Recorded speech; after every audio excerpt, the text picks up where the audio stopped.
Hello friends, welcome to CS centre. आज हम हिंदू का करंट अफेयर्स डिस्कस करने जा रहे हैं और 5 नवंबर है। सबसे पहले हम देखते हैं कि यहाँ पे कौन सा आर्टिकल्स हमारे एग्जाम्स के पॉइंट ऑफ व्यू से इम्पोर्टेंट है।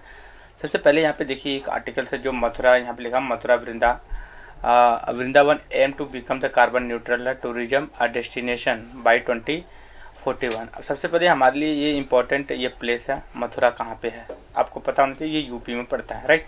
कहाँ पे? यूपी में पड़ता है। दूसरी चीज़ है कार्बन न्यूट्रल क्या होता है। कार्बन न्यूट्रल का मतलब मान लीजिए कि कोई भी ऐसी प्लेस, मान लीजिए जो मथुरा ही है, मथुरा और वृंदावन, यहाँ पे अगर टूरिज्म आते हैं तो वो जो भी चीज़ें यूज करते हैं और उसका जो वेस्ट होता है ना, तो वो अगर इको फ्रेंडली नहीं है तो कहीं ना कहीं वहाँ से पोल्यूशन जो है कि जनरेट होगा। तो अगर मान लीजिए कि वहाँ पे 100 यूनिट जनरेट होता है तो मतलब ये प्लस होगा, और या फिर 100 यूनिट जो मतलब कि जितना प्रोड्यूस कर रहे हैं, 100 यूनिट प्रोड्यूस कर रहा है कार्बन और 100 यूनिट ही जो कि कंज्यूम कर रहा है, मतलब कि ना ही ज़्यादा है ना ही कम है, जो कि वो इक्वल है दोनों में, तो उसी को कहा जाता है कार्बन न्यूट्रल बोला जाता है, ज़्यादा नहीं। दूसरी ये चीज़ थी कि एक होता है जीरो इमिशन होता है। जैसे कि गवर्नमेंट ऑफ इंडिया ने जब कोप 26 हो रहा था ग्लासगो में, वहाँ पे टारगेट रखा है कि 2070 तक जो है कि इंडिया जो है कि जीरो इमिशन बन जाएगा। मतलब कि जो कि ये पोल्यूशन होता है, जो कार्बन जनरेट होता है ना, तो जिससे ग्लोबल वार्मिंग होती है, वो एकदम कम कर देगा। मतलब कम कैसे करेगा? जैसे मान लीजिए कि इसमें कोल सबसे मेजर सोर्स ऑफ एनर्जी है, तो वो करेगा कोल से कि रिन्यूएबल एनर्जी की तरह बढ़ जाए। जैसे मान लीजिए विंड एनर्जी हो जाए, जो हवा से एनर्जी प्रोड्यूस करते हैं, या फिर ऐसी कोई चीज़ जैसे वाटर से प्रोड्यूस करते हों, या फिर जो है कि आप ऐसा कुछ टेक्नोलॉजी निकालिए, जैसे मान लीजिए मेथॉन वगैरह हो जाती हैं, तो वहाँ से अगर आप रिन्यूएबल सोर्स ऑफ एनर्जी से करते हैं तो आपका जो है कि इमिशन लेवल कम होगा, और इंडिया ने टारगेट रखा है। लेकिन अभी मथुरा वृंदावन का जो करंट में न्यूज है वो 41 के लिए कार्बन न्यूट्रल का मतलब समझिए कि ना ही ज़्यादा प्रोड्यूस करेंगे और ना ही जो कि कंज्यूम करेंगे। मतलब ये कि जितना प्रोड्यूस करेंगे उतना ही कंज्यूम कर जाएंगे। वो कैसे करेंगे? जैसे वहाँ पे ग्रीन प्लांटेशन कर लेंगे, और उसके बाद जो है कि आप वहाँ पे ऐसी कोई चीज़ें डेवलप करो जो कि इको फ्रेंडली हो, राइट। तो ऐसी चीज़ों से किया जाता है। अब नेक्स्ट यहाँ पे हमारा आर्टिकल है एमसीडी इलेक्शन। देखिए दिल्ली में क्या है कि इलेक्शन होने वाला है एमसीडी का, और मुंबई में भी होने वाला है एमसीडी का इलेक्शन। तो यहाँ पे हमें ये पता होना चाहिए कि जो जैसे मान लिया कि इस तरह का पिरामिड होता है, यहाँ पे होती है सेंट्रल गवर्नमेंट, ठीक है, यहाँ पे फिर उसके बाद बीच में स्टेट गवर्नमेंट आती हैं, और सबसे नीचे जो कि अर्बन लोकल बॉडी आती हैं, जिसको हम क्या बोल सकते हैं आप, जो एमसीडी होती है, म्यूनसिपल कॉरपोरेशन डेवलपमेंट, या फिर पंचायती राज इंस्टीट्यूशन का होता है। तो हमें इसका थोड़ा सा बैकग्राउंड है, जैसे कि 70 पंचायती राज इंस्टीट्यूशन, 73 कॉन्स्टिट्यूशनल अमेंडमेंट एक्ट, और अर्बन लोकल बॉडी के लिए 74 कॉन्स्टिट्यूशनल अमेंडमेंट 1992 के अंदर लाया गया, और इसको एक कॉन्स्टिट्यूशनल स्टेटस प्रोवाइड किया गया। और जो हमारा under the article 40 of the constitution में जब डीपीएसपी में आता है, डायरेक्टिव प्रिंसिपल राज्य नीति निर्देशक तत्वों में, उसको एक जो कि अच्छे से व्यवस्थित तरीके से जो है कि एक स्टेटस प्रोवाइड कर दिया गया।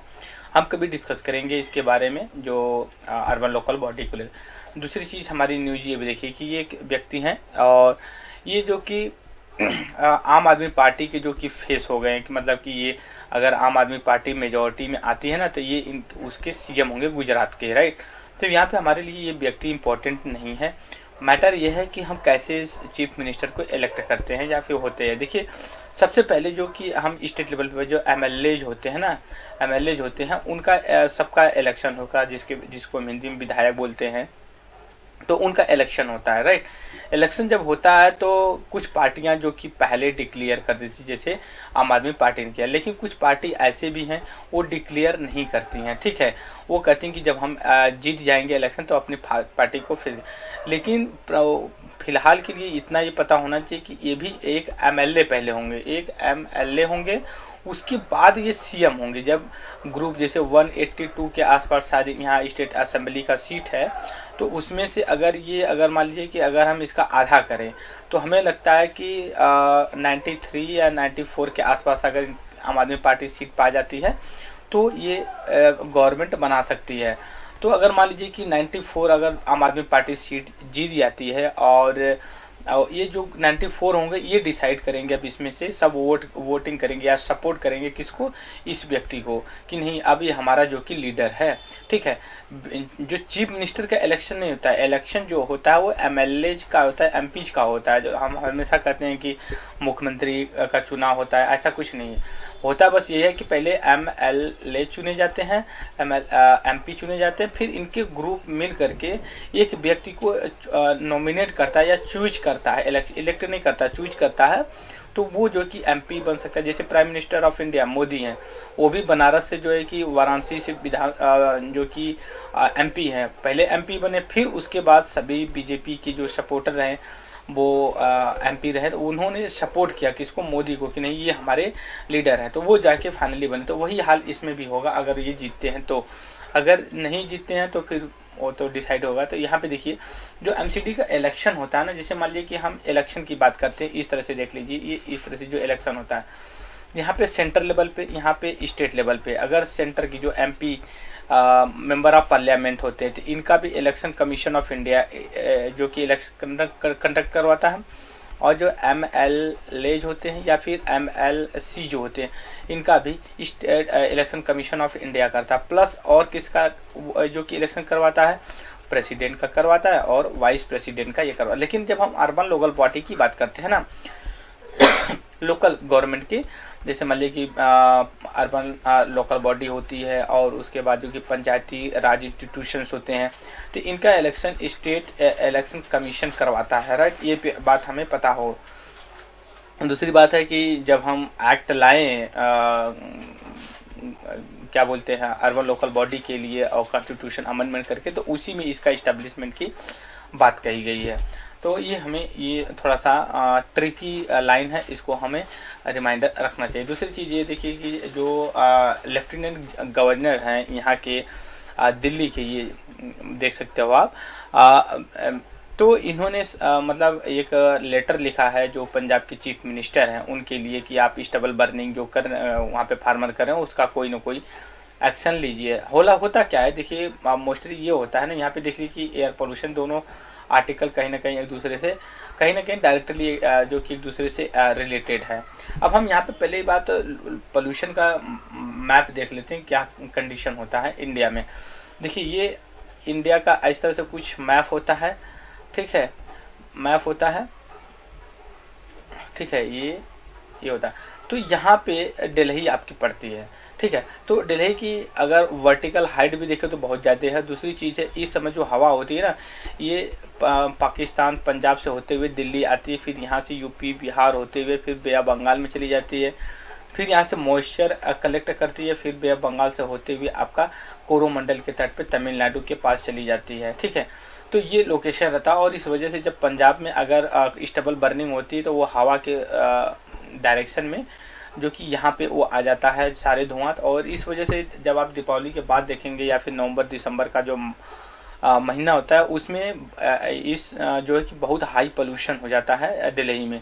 आप अगर इस समय दिल्ली में होंगे तो देखेंगे कि पूरे दिन एक धुंध की कुहरे की तरह बना होता है। ऐसा नॉर्मली नहीं होना चाहिए, और वो धुंध नेचुरल नहीं है, ये जो है कि एक तरह का पोल्यूशन है, राइट। अब हम नेक्स्ट में आते हैं, देखिए COP 27 COP 27 हमने कई बार डिस्कस किया है कि ये जो कि होने वाला है, इजिप्ट में होने वाला है, आपका ये नवंबर से 9 से स्टार्ट होगा। तो बहुत सी चैलेंजेस निकल के आएंगे। तो इसमें एनर्जी को लेकर के जो है कि काफ़ी डिस्प्यूट इशू निकल कर के आए। एनर्जी ही सबसे बड़ी एक इशू है कि ग्लोबल वार्मिंग को प्रमोट करती है। देखिए होता है कि जो ग्लोबल वार्मिंग होती है ना, वो पोल्यूशन जो कि high level of the concentration carbon का जब हो जाता है एयर, तो इस वजह से ग्लोबल वार्मिंग होने लगती है। देखिए इसका हम रिलेट कैसे करते हैं, जैसे मान लीजिए कि अगर व्हीकल है कोई, अगर उसको क्या चाहिए, ऑयल चाहिए चलने के लिए, वो हो सकता है कि पेट्रोल हो, नेचुरल गैस हो। तो इससे जो कि क्या पोल्यूशन जनरेट होता है, और जब पोल्यूशन जनरेट होगा तो जाहिर सी चीज़ है ग्लोबल वार्मिंग होगी। अगर हम यही पोल्यूशन कट कर दें, या फिर हम एक व्हीकल का एग्जांपल लेंगे, जैसे आप अपने होम में देख लीजिए इलेक्ट्रिसिटी कहाँ से प्रोड्यूस होती है, कोल से। तो कोल अगर जलाएंगे तो वहाँ से भी तो कहीं ना कहीं कार्बन मोनोऑक्साइड, मीथेन जैसी चीज़ें निकल करके आएंगी। दूसरी चीज़, अगर ऑफिस में हैं आप, अगर इलेक्ट्रिसिटी रेफ्रिजरेटर कर रहे हैं तो उसके लिए भी एनर्जी की ज़रूरत होगी।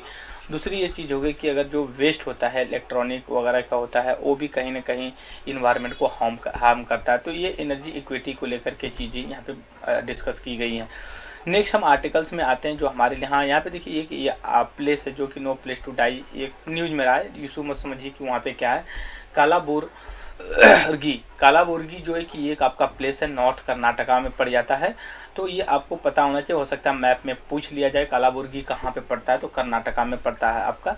नेक्स्ट हमारा आर्टिकल है यहाँ पे देखिए, make second project 5। Make project 5 जो है आपका एक डिफेंस प्रोक्योर प्रोडक्ट से रिलेटेड है, बस इतना ही जानिएगा। और इसमें यह है कि आप जो इंडिया का डिफेंस प्रोक्योरमेंट होता है या जो प्रोड्यूस करते हैं उससे रिलेटेड है। अगर आपसे क्वेश्चन यहाँ पे पूछेगा तो वो पूछेगा कि मेक सेकेंड प्रोजेक्ट किस चीज़ से रिलेटेड है, तो आपको पता होना चाहिए कि आर्म प्रोक्योरमेंट या प्रोडक्शन से रिलेटेड ये प्रोजेक्ट है। दूसरी बात, गलवान यहाँ पे देखिए, China name 11 Jian highway bridge after the saline Galwan shoulder.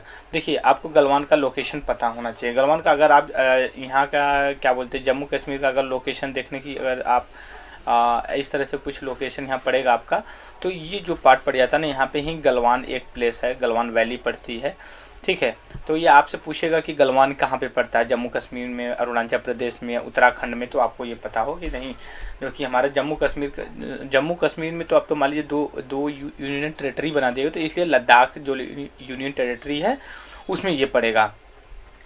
Next article हम देखते हैं कि हमारे एग्जाम के पॉइंट ऑफ व्यू से क्या इंपॉर्टेंट। देखिए, वर्ड रायतम a delectable India at a dance feet.